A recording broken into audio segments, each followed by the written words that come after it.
Hello students, welcome to your study channel winners math classes. तो आइए, आज आप लोग का टॉपिक है सेट्स और इस सेट्स के अंतर्गत हम पढ़ने जा रहे हैं एक्सरसाइज 1.2 NCERT बुक।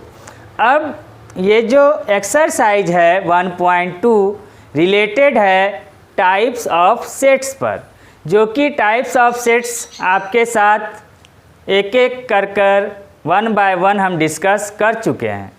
अब उसी पर बेसिस आपका जो ये क्वेश्चंस हैं, जिसमें कि फर्स्ट नंबर जो क्वेश्चन है, फर्स्ट नंबर क्वेश्चन क्या है कि which of the following are examples of the null set. मतलब कि ये जो एग्जाम्पल्स आपको गिवन हैं, इन एग्जाम्पल्स में कौन सा एग्जाम्पल नल सेट है और कौन नल सेट नहीं है, रिक्त समुच्चय नहीं है। तो नल सेट हो या वॉइड सेट हो या एम्प्टी सेट हो, ये तीन तरह का नाम है, जिसमें कि आपका एक नाम आया नल सेट। तो नल सेट का एग्जाम्पल रोमन 1 है या नहीं, चलिए अब चेक करते हैं। तो set of odd natural numbers divisible by 2, book सामने में रखिए आप लोग। तो set of odd natural numbers विषम संख्याएं हैं जो कि डिविजिबल है किससे, 2 से। तो आप जानते हैं कि ऑड नंबर क्या 2 से डिविजिबल होगा, तो आपका आंसर होगा नहीं होगा। तो जब आप इसमें एक सेट स्टार्ट किए, तो अगर एक भी एलिमेंट न आवे, अकॉर्डिंग टू क्वेश्चन एक भी एलिमेंट यदि नहीं आएगा तो हम कहेंगे नल सेट है। यदि एक भी एलिमेंट इस सेट के अंदर आ जाए तो वो नल सेट नहीं होगा। अगर नहीं आवे तो नल सेट होगा, अगर आ जाए एक भी एलिमेंट तो नल सेट नहीं होगा। तो अब जैसे कि यहाँ पर ऑड नंबर ऐसा कोई है जो 2 से डिविजिबल है, तो ऑड नंबर 1, 3, 5, 7, 9, क्या ये सब 2 से डिवाइड होगा? तो आपका आंसर होगा नहीं होगा।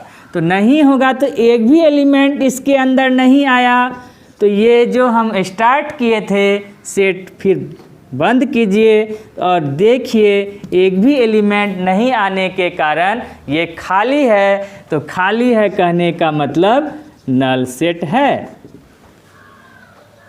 रिक्त समुच्चय है। तो आप इसको आंसर में कैसे लिखिएगा?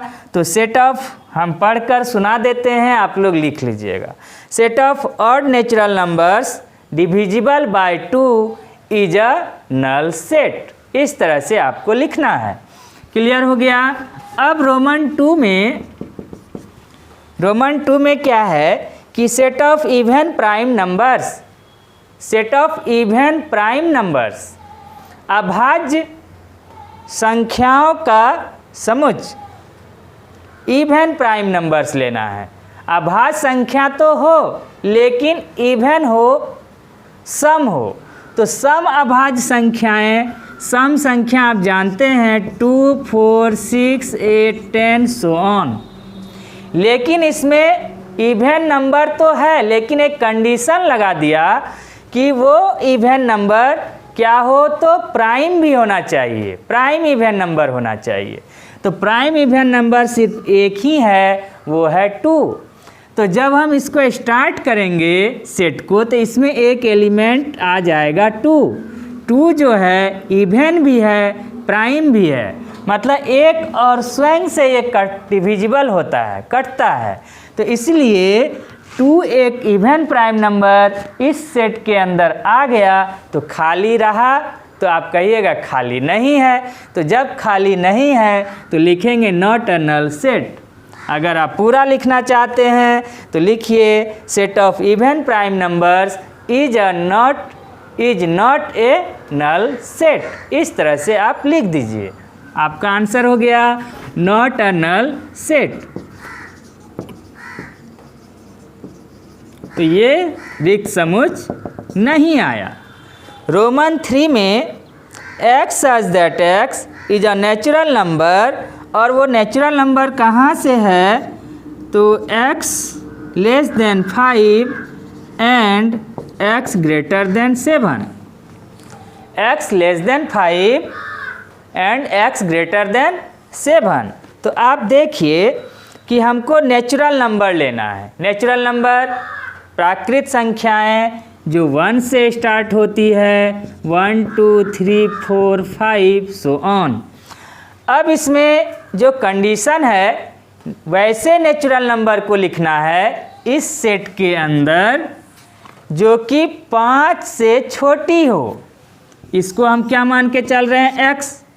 बताए थे आपको कि उस एलिमेंट को सेट बिल्डर फॉर्म में जो एलिमेंट होता है उसको हम x लेकर चलते हैं और वही x आपको बतलाता है कि नेचुरल नंबर है। अभी x क्या है यहाँ पर, नेचुरल नंबर, और वो नेचुरल नंबर आपको 5 से छोटा, उसके साथ साथ 7 से बड़ा, x ग्रेटर देन 7।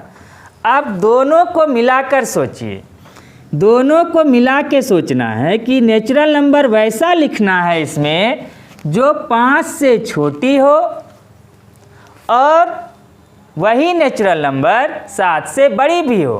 तो आप सोचिए ये दो कंडीशन किसी भी नेचुरल नंबर पर अप्लाई होगा एक साथ, जो कि 5 से छोटी भी हो और 7 से बड़ी भी हो।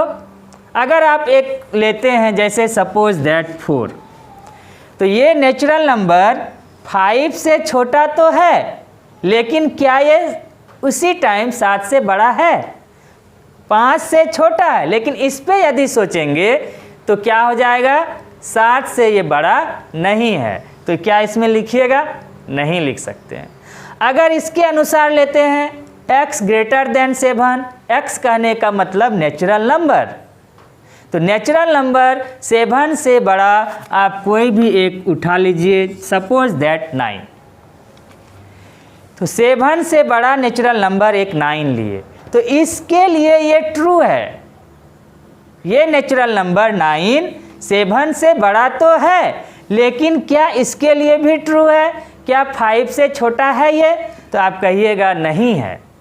7 से बड़ा है लेकिन 5 से ये छोटा नहीं है, तो क्या लिखिएगा इसमें, नहीं लिख सकते हैं, क्योंकि वैसे नेचुरल नंबर को लिखना है जो दोनों के लिए ट्रू हो। तो दोनों के लिए ट्रू हो ऐसा कोई नेचुरल नंबर नहीं है, तो ये खाली रह गया। तो इसलिए हम लोग लिखेंगे नल सेट। और नल सेट को आपको बताए थे किससे रिप्रेजेंट करते हैं, किससे इसका सिंबल है इसका, तो 5। ये किसका सिंबल है, 5। आप ये लिखिए या 5 भी लिख सकते हैं। तो ये नल सेट है। आप इसको पूरा लिखना चाहते हैं तो इस तरह से ब्रैकेट देके x such that x is a natural numbers x less than 5 and x greater than 7, यहाँ तक लिखेंगे, इज अ नल सेट। इस तरह से आप लिख सकते हैं पूरा। अब रोमन 4 में आइए, y सच दैट y, आपको बताए थे कुछ भी माना जा सकता है उसको, जैसे एलिमेंट को अभी x लेके चला, अब इस एलिमेंट को क्या लेके चल रहे हैं, y। तो y such that y is a point common to any 2 parallel lines. 2 parallel line आप खींचिए, तो यदि 2 पैरेलल लाइन्स आप 2 समांतर रेखाएं खींचते हैं तो ऐसा कोई पॉइंट इसमें आएगा जो कॉमन होगा। कॉमन कहने का मतलब वैसे पॉइंट जो इस लाइन पर भी हो और इस लाइन पर भी हो। क्या पैरेलल लाइन के केस में ये संभव है, पॉसिबल है ये? तो आप कहिएगा, सोचिए कि होगा, तो आपका आंसर होगा नहीं होगा। ये तभी संभव है जब दोनों लाइन एक दूसरे को क्या करे, इंटरसेक्ट करे, प्रतिच्छेद करे। प्रतिच्छेद करेगा तो अगर ये पॉइंट आया, अगर नाम दिए A, तो ये जो A पॉइंट है इस लाइन पर भी है, यही A पॉइंट इस लाइन पर भी है। तो जब इंटरसेक्ट करेगा तब ये कंडीशन बनेगा कॉमन पॉइंट का। ये A पॉइंट यहाँ पे कहेंगे कॉमन है। लेकिन पैरेलल लाइन के केस में पैरेलल लाइन कभी एक दूसरे को इंटरसेक्ट नहीं करता है, ये बात आप जानते हैं। तो इंटरसेक्ट जब नहीं करेगा तो क्या कॉमन पॉइंट इसके अनुसार आएगा? तो आपका आंसर होगा नहीं आएगा। तो जब नहीं आएगा तो ये क्या रह गया? फिर से कोई पॉइंट इसमें नहीं आएगा, तो खाली रह गया। तो इसीलिए ये भी क्या है? तो null set, empty set, void set. Clear है? तो इस तरह लिखेंगे इसको, y such that y is a point common to any two parallel lines is a null set। Clear हो गया होगा। 1 नंबर क्वेश्चन आप अच्छी तरह से समझ गए होंगे। अब हम आते हैं नेक्स्ट क्वेश्चन नंबर 2।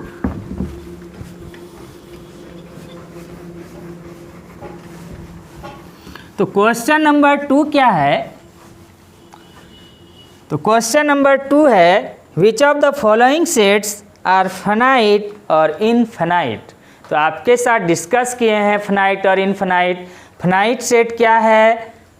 परिमित समुच्चय। वैसे समुच्चय को कहते हैं जिसमें कि एलिमेंट को आप काउंट कर सकते हैं, बतला सकते हैं टोटल एलिमेंट्स की संख्या कितनी है।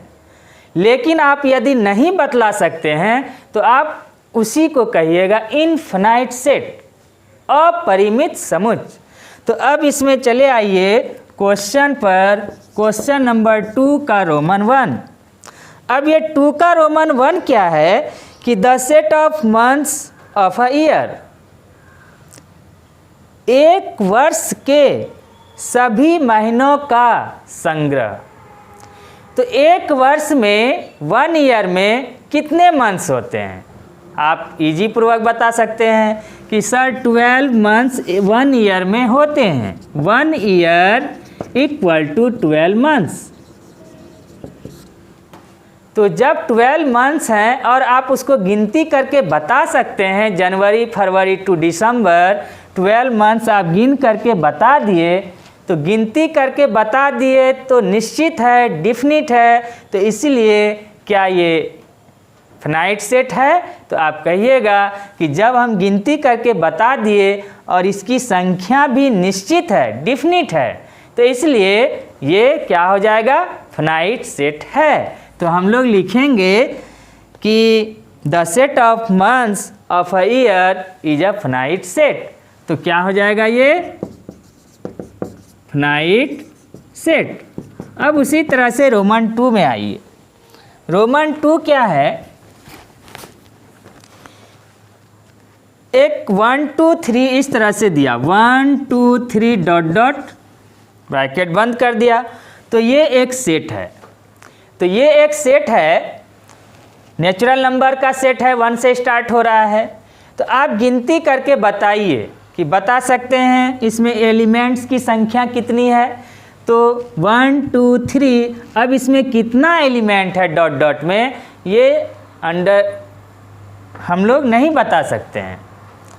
इसके अंदर हम नहीं बता सकते हैं कि कितना एलिमेंट छिपा हुआ है। इनफाइनाइट नंबर हैं, अनंत संख्याएं हो सकती है।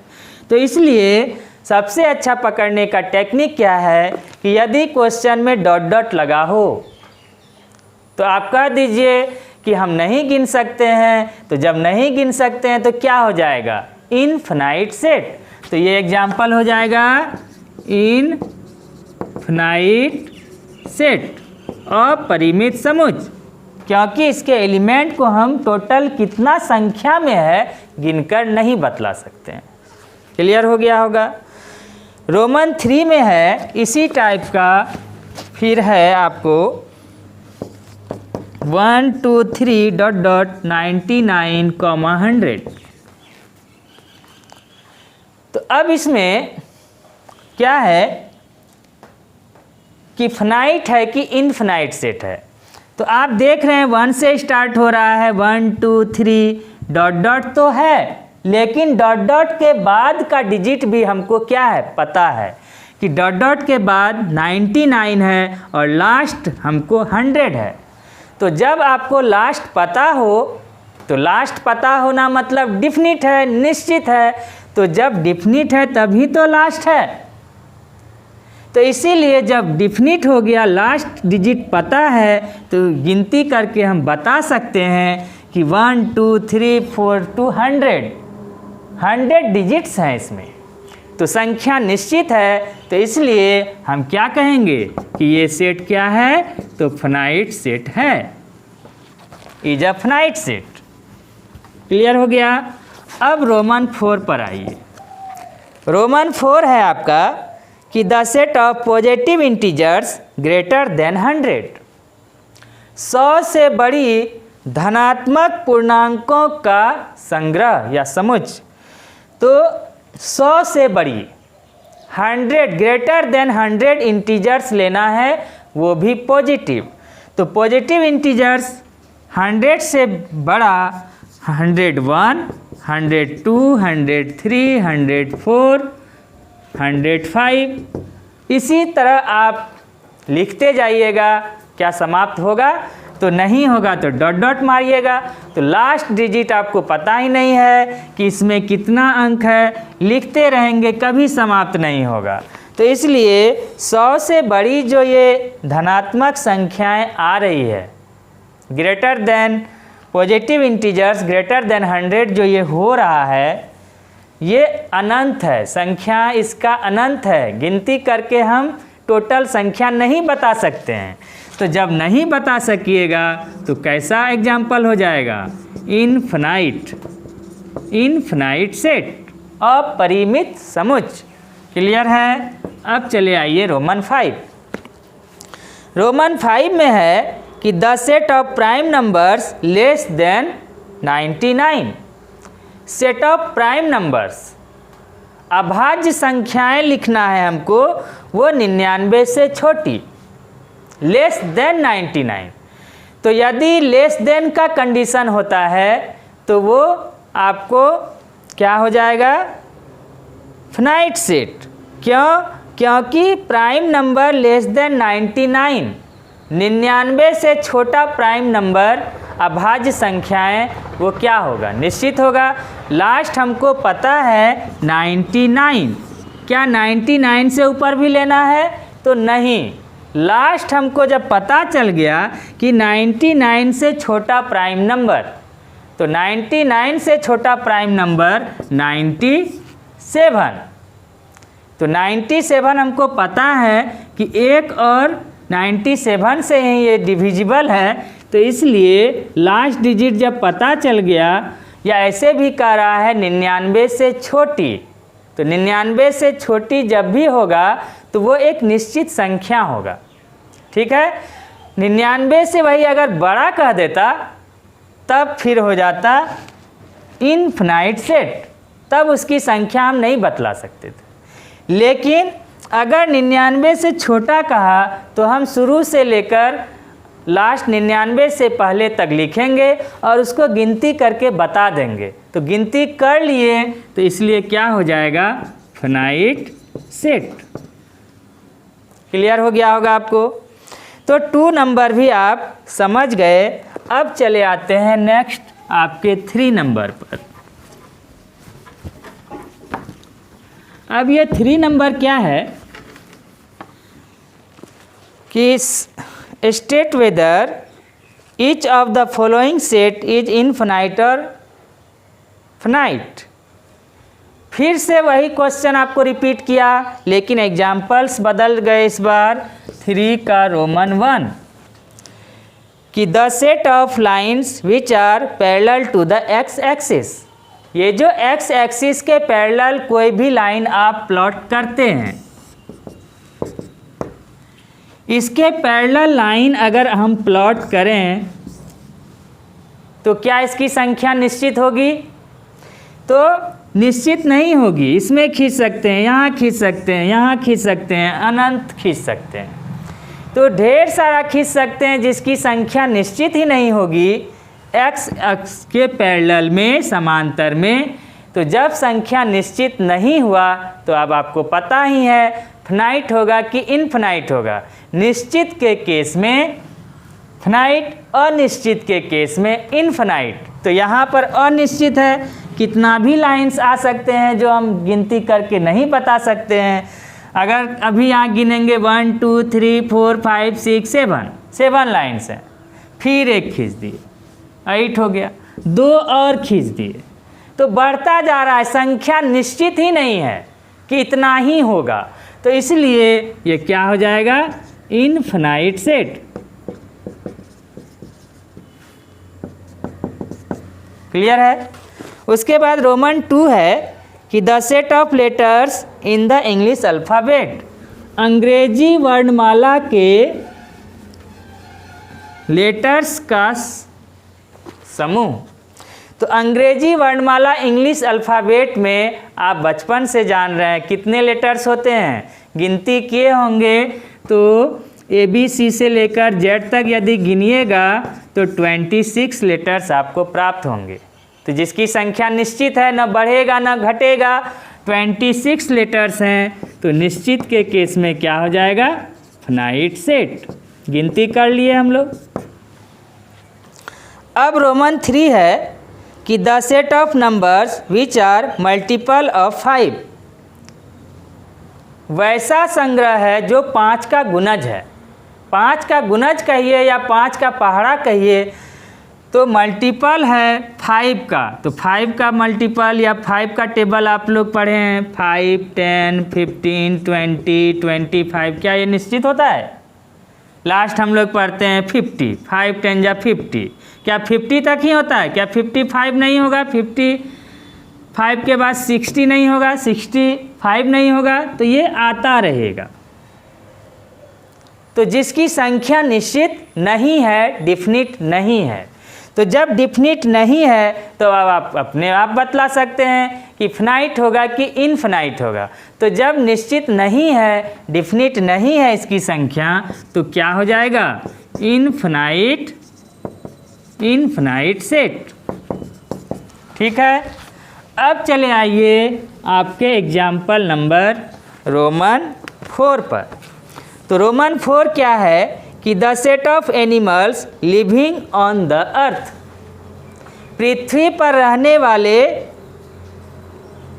जानवरों का समुच्चय।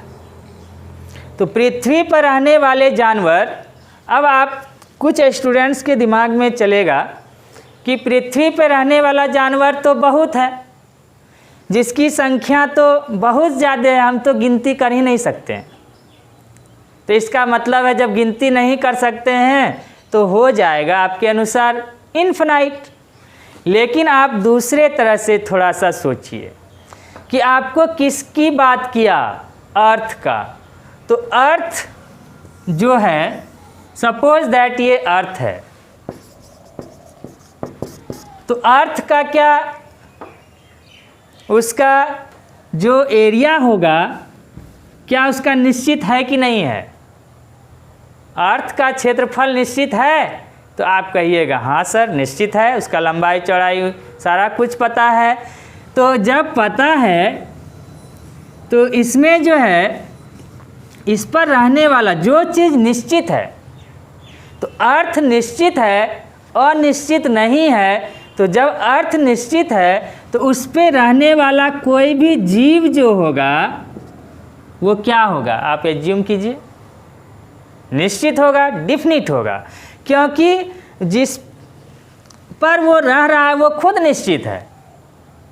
तो उस पर रहने वाला जीव भी ऑटोमेटिक है कि निश्चित ही होगा। तो जब आप इस तरह सोचिएगा तो आपका आंसर अब क्या हुआ, बदल गया। आप भले ही गिनती नहीं कर सकते हैं, इतना जीव है कि सही बात है आप नहीं गिन पाइएगा, लेकिन आप ये सोचिए अर्थ तो निश्चित है, डिफिनिट है। तो जब ये चीज़ डिफिनिट है तो उस पे रहने वाला लिविंग थिंग्स भी क्या होगा, ऑटोमेटिक डिफिनिट होगा। तो जब डिफिनिट होगा तो क्या होगा, फिनाइट सेट होगा। तो आप लिख डालिए फिनाइट सेट। समझ गए होंगे पूरी तरह से। अब चले आते हैं आपके example number Roman 5। The set of circles passing through the origin 0 0।